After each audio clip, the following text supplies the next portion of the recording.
দিনটা ছিল 6ই জুন শনিবার। বেরিয়ে পড়লাম দীঘার উদ্দেশ্যে। শুক্রবার রাত্রেই কিন্তু সমস্ত কিছু গুছিয়েছি, তার আগে থেকে কিচ্ছু গুছিয়ে রাখিনি। আমার 2 ছেলে আর মাম্মাম, আমাদের ফ্ল্যাটেরই একটা বাচ্চা মেয়ে, ওদের বোনই চলে এসছে খেলতে। ওরা 3 জনে খেলছে আর এদিকে আমি কিন্তু সমস্ত কিছু গুছিয়ে নিচ্ছি। আর বাচ্চাদেরকে নিয়ে যাচ্ছি মানেই তো কিছু খাবার দাবার নিয়ে যেতেই হবে। তো রাতে তাড়াতাড়ি শুয়ে পড়েছিলাম বলতে ওই 11টার সময় করে শুয়েছিলাম। 2:40-এ আমরা সবাই উঠে পড়েছি। আসলে আমাদের 3:30-তে বাস ছিল।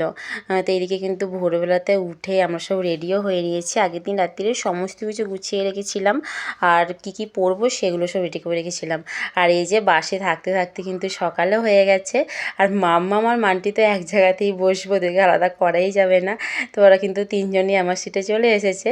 তারপর সকাল হতেই কিন্তু একটা ধাবাতে চলে এসেছি চা খাওয়ার জন্য। সব কিন্তু এগুলো চিনি ছাড়া চা।